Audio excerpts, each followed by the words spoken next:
Sandbox MMA fans, I got some news to talk about today. Manel Kape is out of his UFC main event on April 27th, stepping in as Alex Perez to fight Mateus Nicolau. This is the second time this fight has been scrapped now, and I got some really choice words and things that I want to say about it.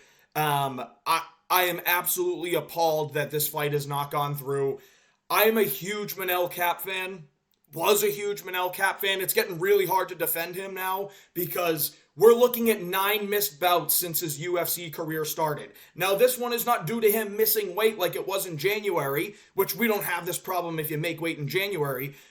But of course, this fight's now canceled, and now we're looking at another dog shit Apex main event. Another thing that I'm going to talk about in this video is the Apex main events that we've been getting, and the Apex cards that we've been getting in general, and why we so desperately need, when there's a good fight put on, for there to actually be fights that stay on. I am appalled that this is the ninth time that Manel Kape has had a canceled bout since he signed with the UFC, whether it be missing weight, injuries, extenuating circumstances. It is insane that this dude cannot get to fight night this much. I'm absolutely appalled. When you look at the flyweight division, they are begging for a superstar. They need a new matchup. We're sick of Morono getting infinite title matches. We're sick of Brandon Royval throwing pillow punches to forearms and getting title fights because there's literally no one else that's ready for them. It is absolutely insane that to this point, Manel Kape's missed 9 bouts, and the UFC is begging for a superstar so bad they're giving him chance after chance after chance, and he's blowing it. He is making superstardom difficult. Manel Kape has the superstardom ability. He can make flyweight great because he speaks multiple different languages, like 3 or 4 that he's fluent in. Talk shit in all those languages, which we so fucking desperately need in that division. He's a compelling and fun fighter to watch. He doesn't sniff crotch or literally grab the cup of opponents like Muhammad Makayev does just because he wants to take a fucking chomp. I am appalled that we have a superstar in front of us and we can't get him to where we want to be. Not the UFC's fault for once. Not the fans' fault for once. It's all fucking on Manel Kape. This is absolutely insane. 9 bouts since he signed to the UFC canceled. I'm going to keep drilling that home because it is absolutely appalling to me. This is crazier than Ferguson versus Khabib. This is fucking nuts. We are begging for Manel Kape to be a star, to be a superstar. He has it all about him. Like I said, the fun fight style, speaks in multiple languages, talks his shit, makes every event fun. Was one of the most exciting people at the press conference in UFC 293, and Sean Strickland was on stage at that same press conference. So I am just absolutely appalled. He's based. You may not like what he says in his post-fight interviews, but at the end of the day, you have to realize he's not from America or England, so he's not going to get offended by everything that is said, and the people around him aren't offended by everything that is said. So, you look at Manel Kape. The UFC has a superstar at flyweight, and they can't get him to where he wants to be because he keeps doing bad things to himself. He is making superstardom hard for him. Flyweight needs this superstar so bad to the point where at UFC 301, we have a fight between number 10 ranked Steve Erceg and Alessandro Pantoja. And I actually don't hate this matchup because I don't want Moreno because he lost, and I'm sick of the title fights. I don't want Royval because he just got dominated at UFC 296 in December. Who else are you going to put? Muhammad Makayev, who literally lays on his opponents for 15 minutes and barely wins fights? No, we don't want to see that. You have Albazi, who's hurt and coming right off of Ramadan, so he's not going to fight anytime soon. It's insane. Kai Kara France needs a win because he's coming off a loss still to Amir Albazi, which was absolute robbery, by the way. Pantoja needs a guy to fight. He needs a superstar to fight for a title fight here. I actually really like what Steve Erceg brings to the table. He's a great fighter, and I think he's a new, fresh face that we want to see.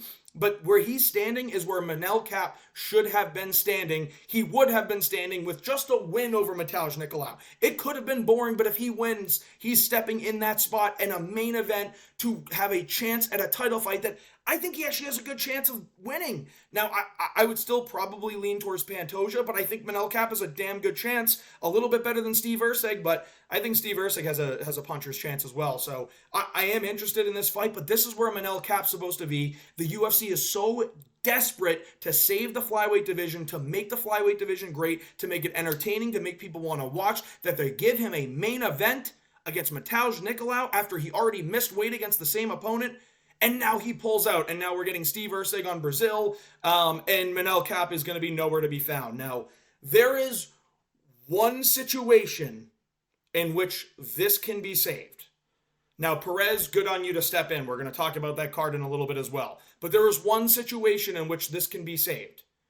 The UFC is going to Perth, and I think August for the 305 pay-per-view, which I wish was in Miami, but I never get what I want.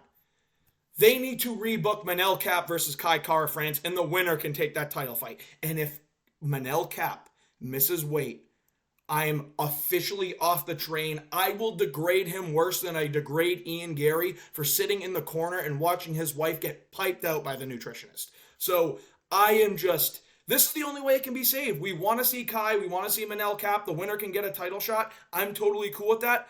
But the fact that Manel Kape pulled out of that fight, if he pulls out of this one, I'm done. Cut him from the UFC at this point. Like, I'm just sick of seeing it. We are trying to rally behind him as an MMA community because we realize what he can do for the sport, what he can do for the division. But he's just shooting himself in the foot time in and time out. Make this fight and show up to the fight, Manel Kape, because you're going to lose all of you have fans. Like, the MMA Guru supported you to the point where you have all of his fans. You got to show up or you're going to lose literally all of them, because I'm already getting sick of it at this point, and I'm very lenient with specific fighters like Manel Kape when they're, very charismatic on the mic and they can talk their shit and they're fun and they're entertaining. I give those guys a lot of leeway. The same way, I like Ilia Topuria a lot. Ilia Topuria got a lot of shit for everything he was talking about Volkanovski. I still liked Ilia Topuria. Volk's just one of my favorite fighters, so I wanted Volk, but I'm so happy that Topuria is our champion now. But now we're in this situation where we have a guy in Manel Kape that we all love, and he's just not showing up. Do this fight, UFC 305, make it the feature fight, third or fourth fight on the card in Perth. It would be a sick fight if you have JDM versus Shavkat as the co-main, and then if you did like a Volk versus Topuria rematch, or like Volk versus Evloev for the number one contendership or something like that. Like, I'm totally cool with a fight like that. I don't want Izzy versus DDP, and we'll make a video on what's going to go on with the middleweight division soon. But today I got to rave about Manel Kape. And now to the next part. This is what the fight night looks like now. This card did not look as bad with Manel Kape there because of the stardom power that he has. Now we're getting Alex Perez, who is a perennial ranked fighter, perennial top 10 flyweight, against Mateus Nicolau, who's a grappler that likes to stand outside and use his jab and kind of fights a little bit of the boring fights. I think Alex Perez is going to try to bring it to him. This fight does not nearly entertain me as much as a Manel Kape versus Mateus Nicolau. So now we're looking at a main event that no one's really that excited for. It's a 5-round flyweight main event that could be low level, and if it's terrible, I don't think it's going to be low level. I don't want to say that. Could be a little bit more boring or slower paced. And if it's something that doesn't entertain the fans, we're going to have this conversation again. Is like, why is the flyweight division here? Now, I'm a proponent of having the flyweight division, but we need the best fighters to step up and fight. And now we're getting guys like Manel Kape pull out. So good on Perez for stepping in. Thank you for saving the card. But now look at the card. It's Mateus Nicolau versus Alex Perez as the main event. 5 rounds. I don't think that's a main event level fight. A co-main of Ryan Spann versus Bogdan Guskov. Ryan Spann can be in the co-main event because he has a ranked number. Bogdan Guskov's fought like once or twice in the UFC, and one of those might have been on the Contender Series, just because he had a knockout over Zach Pauga, who was in Tough, and we all know outside of Brian Battle, the fighters on Tough suck. Look at Andre Petrosky. The fighters on New Tough suck. Not the old days when it was actually a good show, but the fighters on the New Tough absolutely suck. You got Bogdan Guskov knocking out Zach Pauga, screams in his face, and now he gets a fucking co-main event spot on a fight night card? Dude, are we serious? He's not that good, and Ryan Spann's also not that good, but he's ranked. So I get you want to get him in the rankings, but dude, he's going to get fraud checked super quick, and he might get fraud checked by Ryan Spann, and if that happens, like if he stands there at jab, like Ryan Spann has power with the 1-2, and he has an awesome guillotine, so if he gets rocked, shoots a takedown, he's going to get guillotined, and we're going to say, oh, here's another guy that didn't deserve to be on the main card, got fraud checked, and now we can't even build him up. So I'm looking, this is not a co-main event level fight. What I will say is this next fight right here between Mateus Rebecki and Joel Alvarez is actually a really good fight. I think Mateus Rebecki, outside of the rankings, is the best lightweight fighter.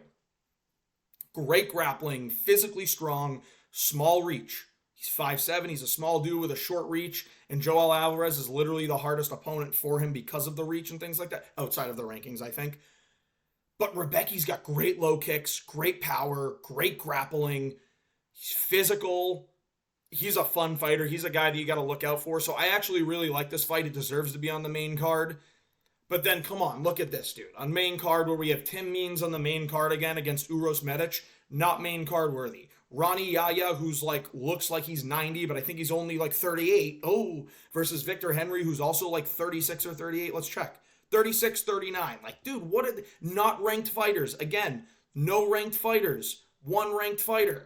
Two. So we have 3 total ranked fighters here, and then you have Lipsky and Karine Silva, who I think are both ranked, but like, we're not counting that because you know the deal, which we've seen the past couple main events. It's boring shit. But like, this is not a fight night card now. This is not worthy of a main card fight night. Like, this is worthy. This is worthy of being on the card, but not as a main event. This is not worthy of a co-main event. It can open up a card maybe, but strictly because Ryan Span's on it. I'm looking at this card. This is terrible. Look at these prelims.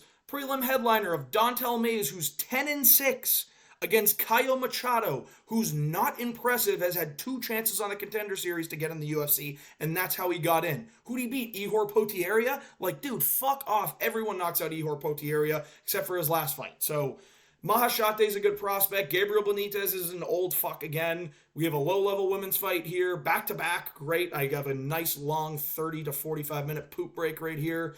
You have Gabe Green, and I don't even know this other dude yet, so I'm going to have to do some more research. Austin Lane is just a football player, literally, and then you have another low-level fight here. Like, what a shit card now that Manel Kape's not on it. I could have survived if I was like, you know what, I have Manel Kape versus Mateus Nicolau to look forward to in the main event, and you sprinkled in a Rebecki fight against Joel Alvarez. That'll be fun. I'm cool with it. But now that Kape's out, it just really hurts this card even more. And this is not a knock to Perez. Like, respect to Perez for stepping and taking this fight after literally getting grinded on by another dude for 15 minutes in Muhammad Makayev. I'm pretty sure they don't like you doing that in your part of the world, Makayev, but, you know, you do it every time anyway. But let's go to some of these other main events that we've been getting since, or some of these other fight nights that we've been getting since UFC 299. 299 was great. But then all of a sudden we have 4 shit Apex cards, or not all Apex, but 4 shit fight night cards, 3 of which are in the Apex, back to back to back to back. Tai Tuivasa versus Marcin Tybura. Dude, this is a co-main. Like, this is not a main event level fight. Stop doing fat heavyweights. Brian Battle's an awesome prospect, but look at how this fight ended. Angelusa does not deserve to be in a co-main spot. OSP is 107 years old. Granted, they actually looked like it was actually a pretty fun fight, this one, but it's not main card worthy. This one I'm okay with on the main card, but a brutal robbery to Bulgarian. You have 2 prospects. Why is this on a main card? Why are these old men on a main card? And then look at this. We get the return of Mike Davis. Yes, but against Natan Levy? Like, dude, look at this card. It's terrible. Like, this card is terrible. This fight's actually fun. And you have a good prospect here, but everything else is just awful. Like, what are these fight night cards? How is this a main card for a fight night? Let's go to the next one. Women's main event. Low-level, boring shit fight. Everyone's going to go crazy because they love Rose for some reason, even though she's put them to sleep multiple times now. But yeah, dude, she looks like the 12-year-old boy from Avatar. Pat Barry's a creep. Never forget that. But regardless, like, this is not a main card level fight. Or this is not a main event level fight. The rest of the card is not main card level except for Peyton Talbot versus Cameron Simon, just because they're 2 prospects. I like Yusuf Zalal as well, but like, what are these other ones doing here, dude? This is dog shit. Look at these prelims. This is what we've been getting. This is the shit that we have been getting. And before all you hardcore wannabes tell me that these aren't bad, you clearly haven't been watching the sport long enough, because we used to get great fight nights, great ranked main events, not women's main events, great ranked co-main events, a solid feature fight, and good prelims with good high-level prospects. Look at this. Dana White put this one on in front of a fucking crowd. Women's MMA fight, snooze fest. Now where are all the hardcore wannabes saying this is going to be a banger? This was not a banger, dude. This is Manon Fiorot jabbing at range for 5 rounds and Erin Blanchfield not at a strike and not getting in range for a takedown. The co-main, Joaquin Buckley against Vicente Luque, who literally had brain hemorrhages and has quit in the middle of the fight. And Joaquin Buckley, everyone keeps calling him a problem. Like, he's solid. He's not a fucking problem. You guys forget how stacked welterweight is. What is this? Chris Weidman is an old man eye poking his way to victories. Ruzaboev eye poking his way to victories. Another fight that doesn't, maybe can be on a main card here. I'm actually not too bad about this one. But, like, why is Reese McKee and Cheaty on a main card? What are these prelims? This is actually a good fight, but what are these prelims, dude? Like, what are we watching, man? What are you putting on in front of a crowd, Dana White? Why are you doing this to the fans, Dana White? And to cap it all off this weekend, look at this shit. Man, not worthy of a co-main event. Not worthy of a main card spot. Not worthy of a main card spot. Because they're heavyweights, you can put them on the main card, and I think you can build Walter Walker, but Luca Bresky, dude, really? Guy sucks. These guys can have a fun fight, but, like, they're not named enough to be on card. Shit prelims again. Like, what are we doing, UFC? And then to cap it all off, we get UFC 300. We're saved. We get a great card. Just kidding. Manel Kape pulls out. We have another shitty Apex fight night, and it's a hard time to be a UFC fan. This is a really hard time to be a UFC fan. We're all pushing through to make it together. But, like, I'm looking at Dana White and I'm looking at the UFC and just asking if they're genuinely trying to ruin the sport, because these are not fight nights that we deserve. Like, we deserve better. And I know MMA fans, being one myself, I know that we can be a little bit needy and spoiled. I'm not asking for much here, man. I'm asking for more than 3 ranked fighters on a fight night event. Especially when you're putting in front of a crowd, like, and I'm asking you to start putting events in front of crowds again, because if you had 2. You had Mexico City, which the crowd was absolutely electric, but it ended up not delivering as a fight night card. And then you had Atlantic City, which was a terrible fight night card. Crowd was all right, but it was hard for them to get all riled up with the dog shit that you put on. And then to cap it all off, one of our favorite fighters in Manel Kape, as the MMA community, I'm not alone in saying this, the MMA community loves this dude, unless you're soy as fuck. And then he pulls out of this fight. It's like, now we're sitting here with another shitty Apex fight after 300. I thought we would turn a corner with better fight nights after UFC 300, but it's hard. It's a hard time to be an MMA fan. Please like and subscribe. Let me know what you think of the video. I'm just eternally frustrated with the UFC right now. If you feel the same way, leave a comment. Please like the video. Again, please subscribe. It helps a lot. But I think it's just a really hard time to be an MMA fan.